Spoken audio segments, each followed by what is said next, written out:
Yes.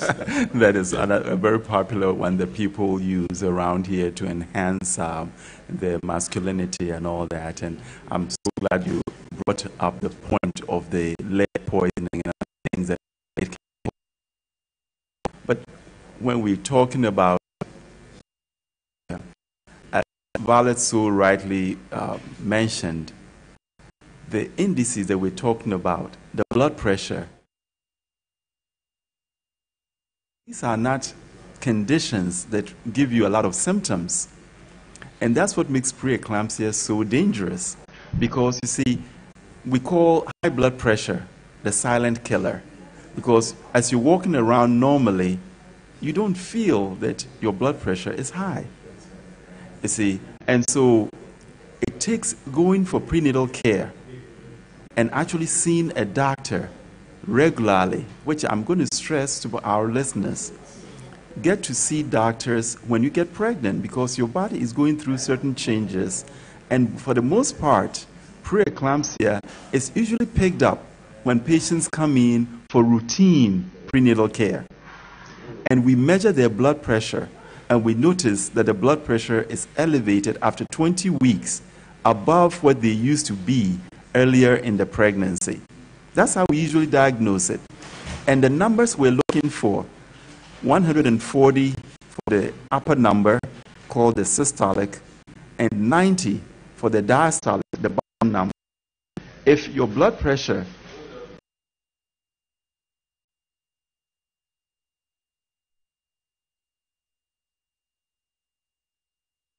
in the microvasculature, 4 hours later, which is a process that uses up massive if amounts it's of still platelets. more than 140, Having all these tiny blood clots in the blood is a little like having dozens of boulders in the middle of a fast-moving river. It becomes treacherous for red blood cells to navigate through, and before long they slam up against a clot and get destroyed, which is a process called hemolysis. Together,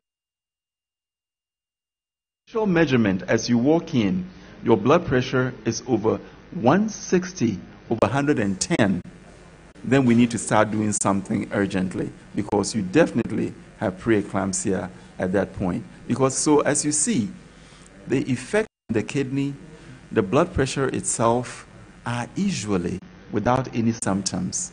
And that's why people stay at home, and by the time they are rushed in an ambulance into the hospital, it has affected the brain, and usually they have fits or seizures, foaming at the mouth, and are then brought into the emergency room, pregnant, with a baby in there that may not be ready to even come out into the world. And is the number one cause, therefore, of having premature babies that for the most part don't even make it alive. And if you're not lucky enough, you lose a mother on top of all this. So we're talking about a very serious condition here. And I'm glad we brought up awareness for women.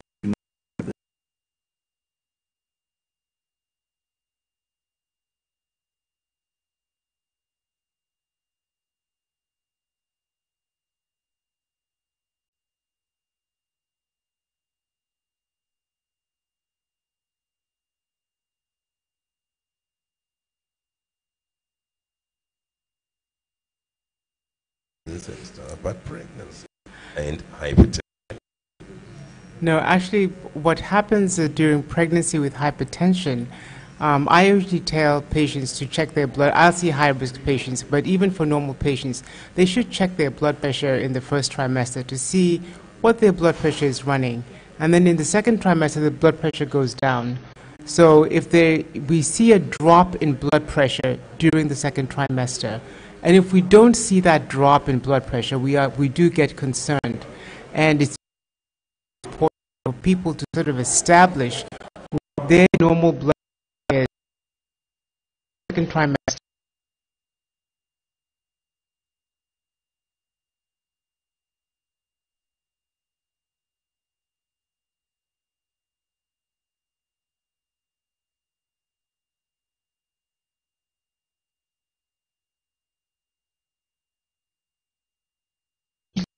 No idea what it is. So I have the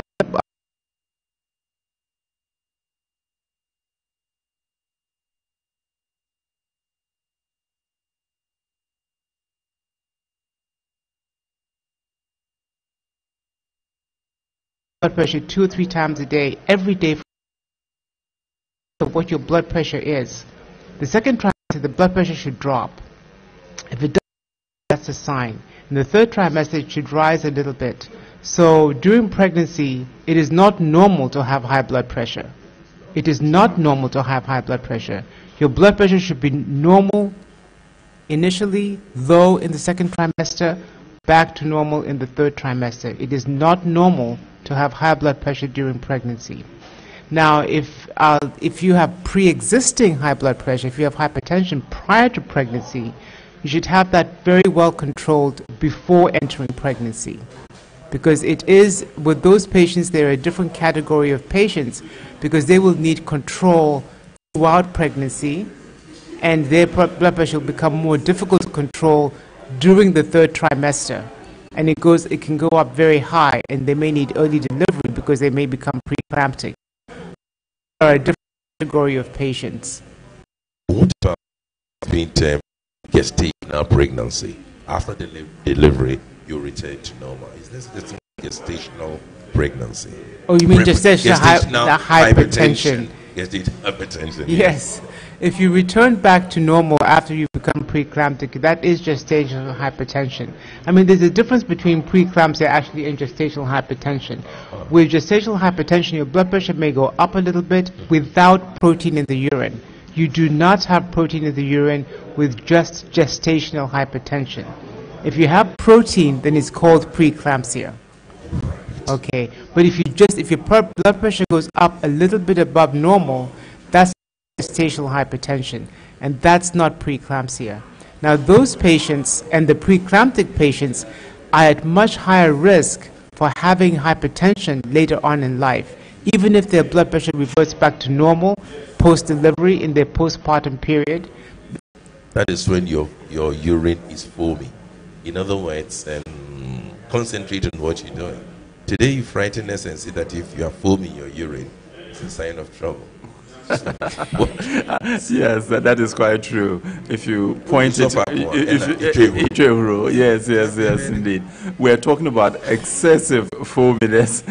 So if you used to have maybe a small puddle, but now you're building a much bigger puddle, then you know that it's getting worse, and that you need to have that checked. And what we usually do is we give the woman a container to take home, bring us a collection of their urine for 24 hours, and we check the amount of protein in the urine for the 24 hours. And if it's more than 300 milligrams, then we consider them as having proteinuria, which, as Violet correctly indicated, then goes along with the hypertension to make them preeclamptic. I'm glad you brought out that distinction of gestational hypertension versus preeclampsia. We need to be very clear about that she's absolutely right. Even for women who have normal blood pressure during the second trimester, which is from 13 weeks to about 28 weeks, you'll enjoy very nice low blood pressures. And then in the third trimester, you come back to your normal blood pressure. But with all this, if you came into the pregnancy with hypertension, even with that, the second trimester will show that slight decrease before you go back up. And then if there's any proteinuria along with that, then you have superimposed preeclampsia. And remember what I said, going into the pregnancy with hypertension, which is not controlled especially, will put you at a 10 times the risk for developing preeclampsia as somebody who went into the pregnancy with normal blood pressures as well. Let's look at terminologies here. There's eclampsia and there's preeclampsia. What's the difference? Yes. So preeclampsia, as we have established, is hypertension with protein in the urine.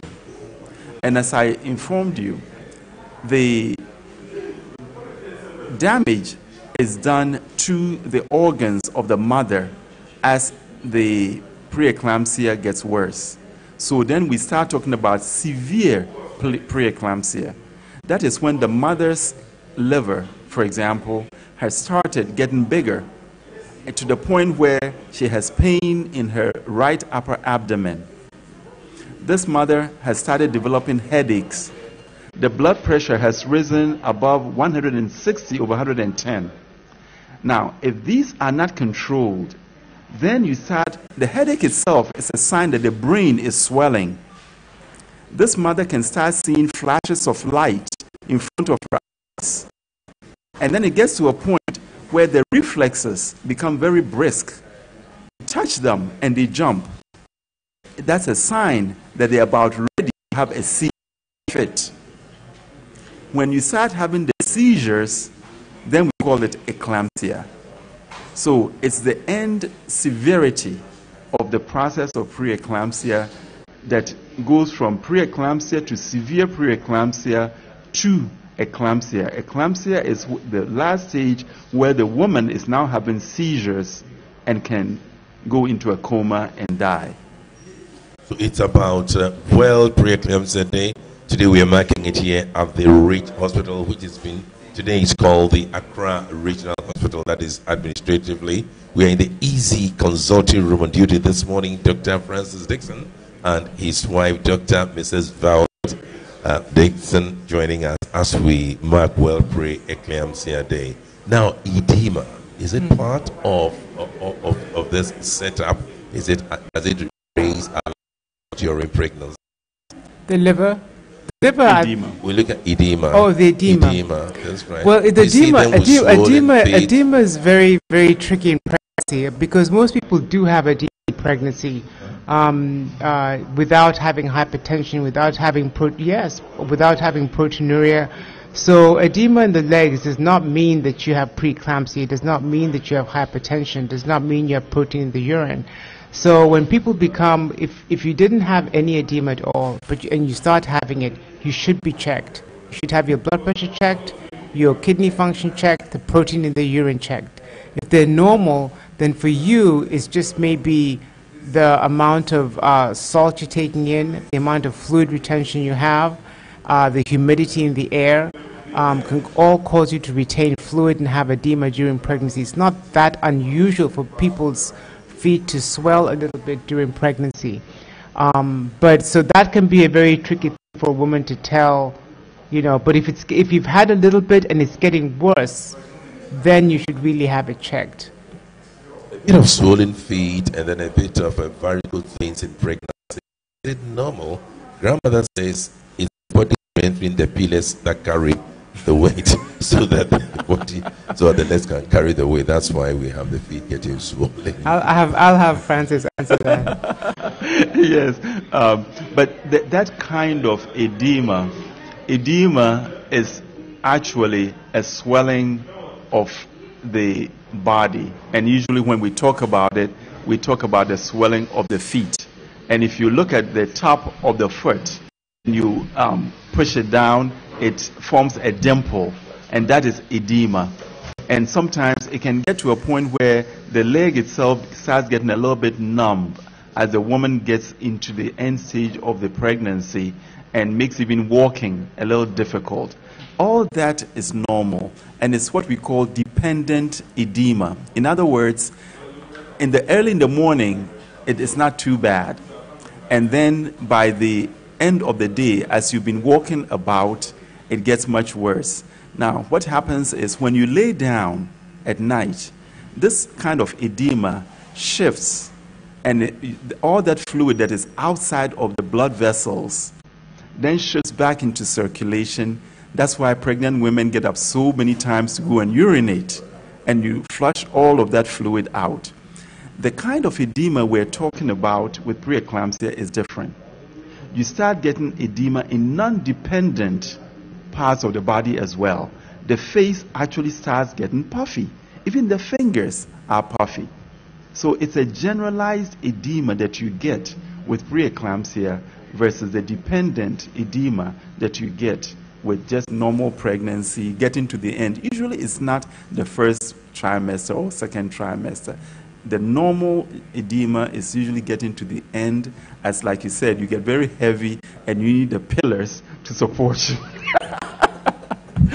This is the EEZY consulting room. Today we're live at the Ridge Hospital in Accra, the front desk of the revenue office of the Ridge Hospital, to be precise. It's where we are located, and we're joining the rest of the world to mark World Pre-Eclampsia Day.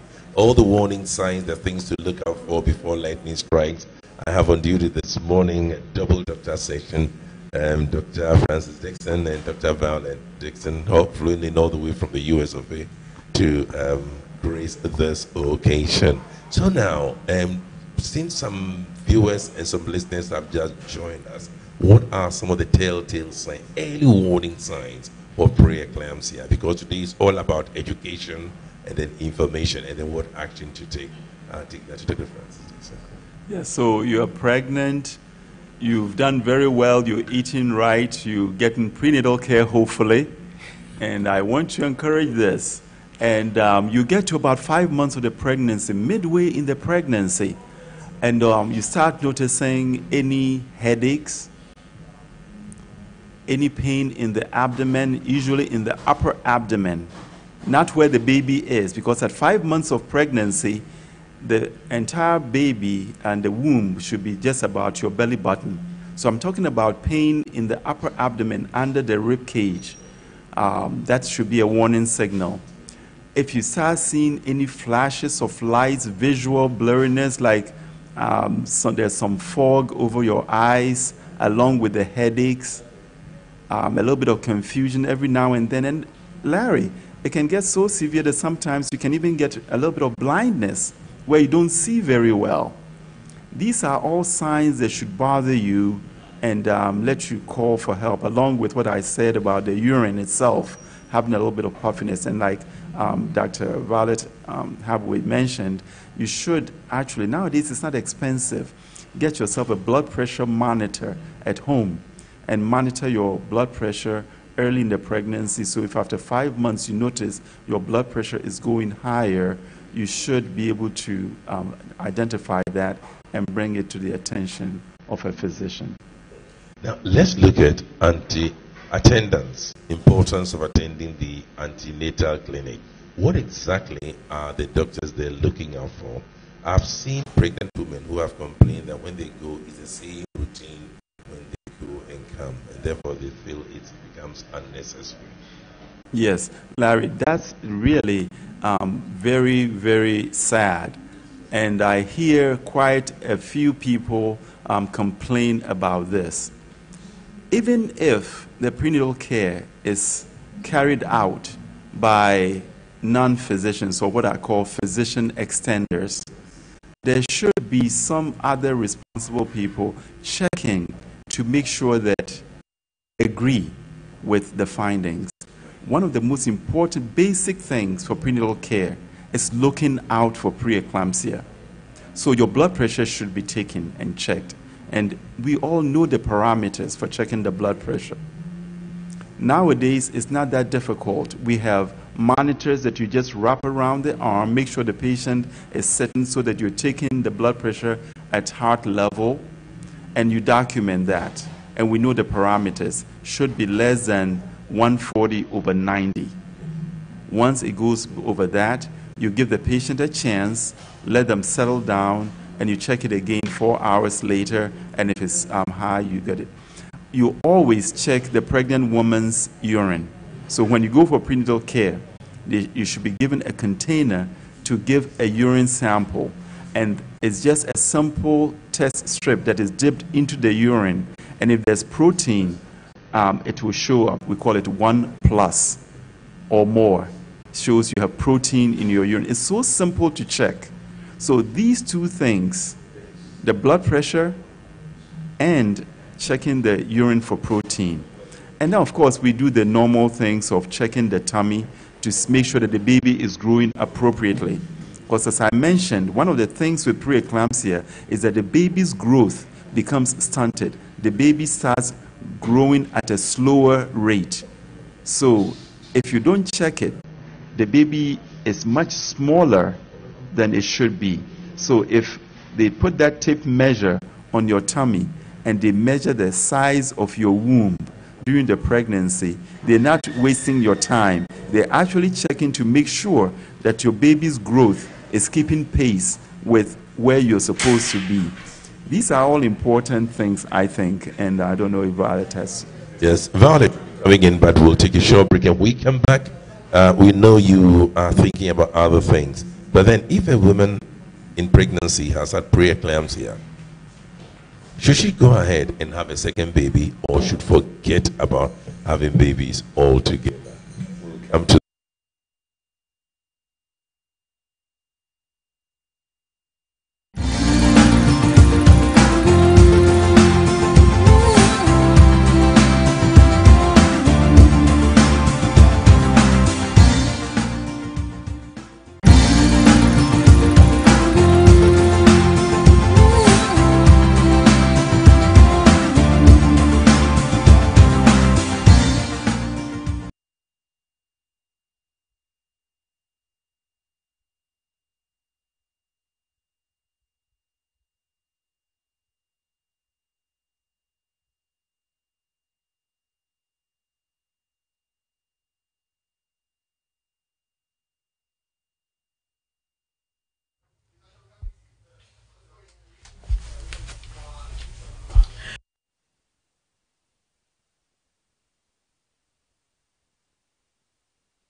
of the EEZY consulting room, and we are back here, myself and my Duchess. Duchess of GNTV, I must say. But I mean, preeclampsia is something that really touches my heart.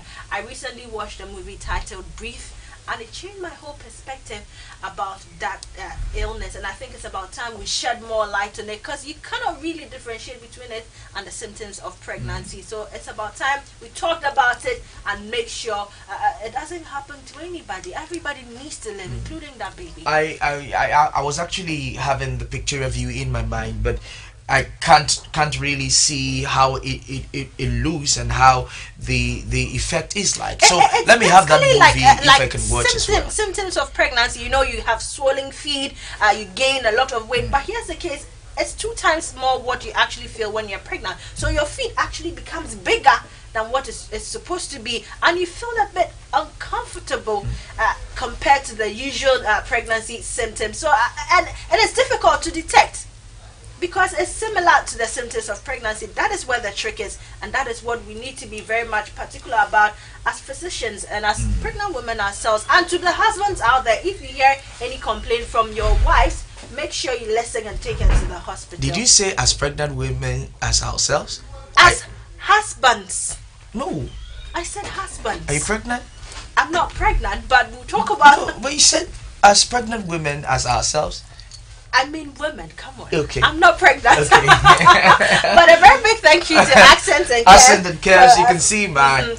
I can have beautiful, I'm looking so gorgeous. Yes, and I love this neck piece from them. Accent and Care sponsoring us on the fashion. Make sure you come to their offices somewhere inside Asylum Down, and definitely they will rock you well with everything, accessories.